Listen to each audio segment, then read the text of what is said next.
देखेंगे कि business organisation होते क्या है। बिजनेस ऑर्गेनाइजेशन का मतलब होता है व्यापारिक संस्थान। तो व्यापारिक संस्थान वो होते क्या हैं, इनके काम क्या होते हैं, ये वर्क किस आधार पे करते हैं। तो आप यहाँ पे देखेंगे कि business organization perform a variety of transaction and can be classified as, इनके ट्रांजैक्शन के आधार पे मुख्य रूप से ये 3 प्रकार के होते हैं। जो भी ऑर्गेनाइजेशन, व्यापारिक संस्थान जो भी हैं, यह ट्रांजैक्शन के आधार पे क्या होते हैं, मुख्य रूप से 3 प्रकार के होते हैं। जिसमें पहला है आपका सर्विस ऑर्गेनाइजेशन। सर्विस ऑर्गेनाइजेशन क्या होता है कि सर्विस ऑर्गेनाइजेशन सेवा संस्थान होता है। ये ऑर्गेनाइजेशन जो संस्थान है वो क्या करता है, सेवा देने का काम करता है। इसके अंतर्गत बहुत सारी चीजें आती हैं, वह सभी चीजें आ जाएंगी जो सेवा पहले देती हों और भुगतान बाद में लेती हों। जैसे आपका इलेक्ट्रिसिटी संस्थान है, जैसे आप जहाँ से बिजली खरीदते हो, वहाँ पे क्या होता है, सबसे पहले आपको बिजली प्रोवाइड कर दी जाती है और जो भी उसके खर्चे होते हैं मंथली क्या होते हैं, आपको पेड करने होते हैं। तो ये एक क्या है, ऑर्गेनाइजेशन है और ये किसके अंतर्गत काम कर रही है, सर्विस ऑर्गेनाइजेशन के अंदर। कुछ संस्थान भी मिल जाएंगे जो सेवा संस्थान है, कुछ ऐसे भी होते हैं जो निःशुल्क प्रोवाइड करते हैं, जो सेवा भी देते हैं और उनके बदले में वो क्या करते हैं, कुछ भी नहीं लेते हैं।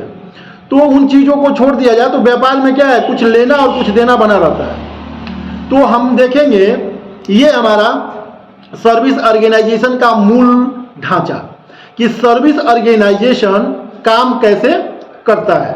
तो देखिए सर्विस ऑर्गेनाइजेशन यहाँ पे इस स्ट्रक्चर के माध्यम से देखेंगे कि ये है हमारा सर्विस ऑर्गेनाइजेशन। और सर्विस ऑर्गेनाइजेशन क्या करता है, सर्विस देता है। ये हमारा सर्विस ऑर्गेनाइजेशन जो सर्विस दे रहा है। सर्विस किसको दे रहा है, कस्टमर। और कस्टमर से उसके बदले में क्या प्राप्त हो रहा है, पेमेंट ऑफ बिल। यानी कि जब ये ऑर्गेनाइजेशन उपभोक्ता को सर्विस देता है, उसके बाद इससे क्या करता है, ये भुगतान प्राप्त करता है। तो आप ऐसे समझ सकते हैं कि वो सभी ऑर्गेनाइजेशन जो पहले सेवाएं देते हैं और बाद में उसका भुगतान लेते हैं, वह सब क्या है, सर्विस ऑर्गेनाइजेशन के अंतर्गत आते हैं। दूसरा हमारा था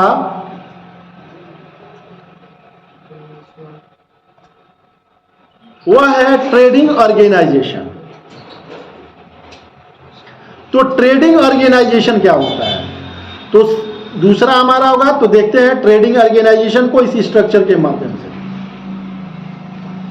ट्रेडिंग ऑर्गेनाइजेशन को आप अगर समझना चाहते हो तो ऐसे आप समझ सकते हो, शेयर मार्केट भी नाम सुना होगा आपका। शेयर मार्केट क्या है, एक ट्रेडिंग ऑर्गेनाइजेशन है। ट्रेडिंग ऑर्गेनाइजेशन उपभोक्ता से क्या करता है, सामान की जरूरत उनकी क्या है, आपूर्ति कर देता है। और लेता किससे है, मैन्युफैक्चर करने वालों से। यानी जो लोग मैन्युफैक्चर ऑर्गेनाइजेशन मैंने 3 बताया था, सर्विस ऑर्गेनाइजेशन, ट्रेडिंग ऑर्गेनाइजेशन और मैन्युफैक्चर ऑर्गेनाइजेशन। तो मैन्युफैक्चर ऑर्गेनाइजेशन वो होते हैं जो प्रोडक्ट का निर्माण करते हैं, और ट्रेडिंग ऑर्गेनाइजेशन बीच में वर्क करते हैं। इनका मुख्य काम क्या होता है, उठाना और किसी और दूसरे को बेच देना। एग्जाम्पल के तौर पे आप कोई भी ब्रोकर जैसे काम आप जानते हो ना, वो सब ट्रेडिंग ऑर्गेनाइजेशन के अंतर्गत आता है। स्पेशली ब्रोकर का, इनका अपना कुछ नहीं होता है, ये दूसरे का सामान उठाते हैं और उसमें बीच में एक मार्जिन तय करते हैं और मार्जिन के बाद वो क्या करते हैं, उपभोक्ता तक पहुंचा दिया जाता है। तो इनके बीच में जो इनका कमीशन होता है ये इन्हें क्या होता है, मिल जाता है। ये ट्रेडिंग ऑर्गेनाइजेशन है। जैसे शेयर में क्या होते हैं, अगर आप किसी कंपनी का शेयर उठाते हो, शेयर मैंने समझ रहे हो क्या होता है, अंश। किसी भी कंपनी का हिस्सेदारी, उसका एक छोटा अंश, ठीक है, तो उसका हम शेयर बोलते हैं। तो वहां भी क्या होता है कि आपको किसी कंपनी की हिस्सेदारी आप खरीदते हो तो उसके शेयर्स खरीदने होते हैं। 2 खरीद सकते हो, 1 कर सकते हो, आपके बजट के ऊपर डिपेंड करता है कि आप कितना किससे खरीदते हो। यहां पे देखेंगे कि यह एक इन्वेंट्री बेस होता है। कस्टमर से सीधे कलेक्शन होती है और डिमांड होती है ट्रेडिंग ऑर्गेनाइजेशन को। यानी कि कस्टमर का ट्रेडिंग ऑर्गेनाइजेशन क्या करता है, डिमांड पहले देखता है, यानी मार्केट की डिमांड क्या है। ट्रेडिंग ऑर्गेनाइजेशन क्या होता है, अपना निगाह लगाए रहता है मार्केट के ऊपर कि मार्केट की जरूरत क्या है, और मार्केट की जरूरत के हिसाब से वो क्या करता है, उनकी जरूरत को पूरा करने का काम करता है। जैसे आप यहां स्ट्रक्चर से देख लीजिए, आप ये है आपका ट्रेडिंग ऑर्गेनाइजेशन, और ट्रेडिंग ऑर्गेनाइजेशन क्या किया, कस्टमर से उनकी डिमांड जाना।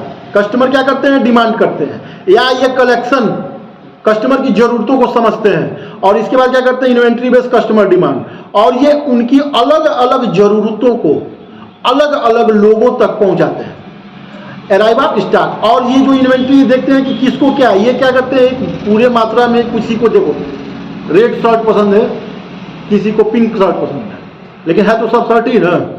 तो ये क्या करते हैं कि ये डिमांड देखते रहते हैं कि लाल कितना मांगने वाले हैं, पीले कितने मांगने वाले हैं। तो जैसे ये डिमांड करते हैं, ये इन्वेंट्री से क्या करते हैं, अपने स्टॉक से उठा के सीधे सेल करवा देते हैं, और ये क्या करते हैं, कस्टमर को उठाते हैं और बेच देते हैं।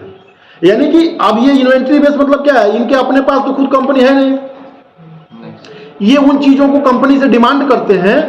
जैसे सरसों का तेल समझ लो, नहीं देख समझ में आता है, तो सरसों के तेल की अगर आवश्यकता है आपको घर पे, तो आप दुकान के पास जाओगे ना, तो दुकान तो ट्रेडिंग हो गया, और दुकान क्या करेगा, मैन्युफैक्चर कंपनी को ऑर्डर देगा, भाई सरसों की तेल की जरूरत है इस कंपनी का, तो उस कंपनी से वो मंगवाएगा, तो उससे मंगवाएगा और आप तक पहुंचा देगा। तो इसके बीच के ऑर्गेनाइजेशन हुआ व्यापारिक संस्थान, यानी कि ट्रेडिंग ऑर्गेनाइजेशन का मतलब व्यापारिक संस्थान। ये जितने व्यापारी लोग हैं ये सब किसके अंतर्गत आते हैं, ट्रेडिंग ऑर्गेनाइजेशन, यानी कि दुकान खोल के बैठने वाले जितने लोग हैं ये सब क्या है, ट्रेडिंग ऑर्गेनाइजेशन है, और ये जरूरत के हिसाब से कस्टमर को सेल कर देते हैं। इतना क्लियर हो गया, किसी को कोई आपत्ति ऑब्जेक्शन या नहीं समझ में आया हो तो। तीसरा है आपका मैन्युफैक्चर ऑर्गेनाइजेशन।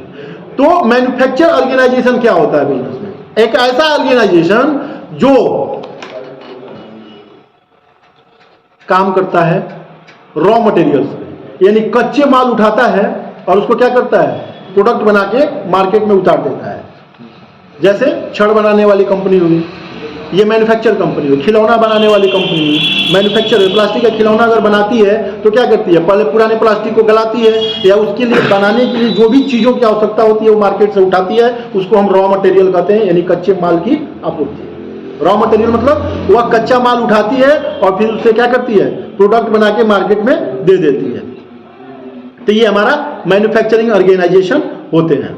मैन्युफैक्चरिंग ऑर्गेनाइजेशन क्या करते हैं कि देखिए कस्टमर है ये, और यहाँ पे ये क्या करते हैं, उपभोक्ता, यानी कि उपभोक्ता का क्या एक्सपेंसेस है, मतलब उनकी जरूरत को ये भी समझते हैं। और देखिए कस्टमर डिमांड करता है किससे, मार्केट से। देखिए कस्टमर डिमांड करता है और मार्केट इसको देखता है।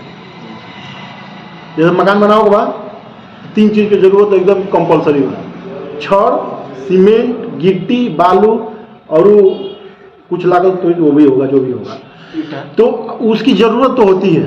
तो ये क्या करेगा कि कस्टमर वो सामान कहाँ से खरीदेगा, डायरेक्ट कंपनी के पास तो जाएगा नहीं, तो ये डिमांड करता है। तो ये मार्केट में जो बैठे हुए इसके एजेंसी लिए हुए लोग हैं, ये इनको क्या करते हैं, आपूर्ति करते हैं। तो ये क्या करता है, अब ये आपूर्ति कहाँ से करते हैं, तो ये मैन्युफैक्चरिंग ऑर्गेनाइजेशन से इन्वेंट्री बेस, यानी अलग अलग जरूरतों की सामानों को क्या करते हैं, प्लानिंग करते हैं, और मैन्युफैक्चरिंग ऑर्गेनाइजेशन इनकी आपूर्ति को पूरा करता है। किसकी, मार्केट की। और मार्केट की तो जरूरत है नहीं, कस्टमर की जरूरत है।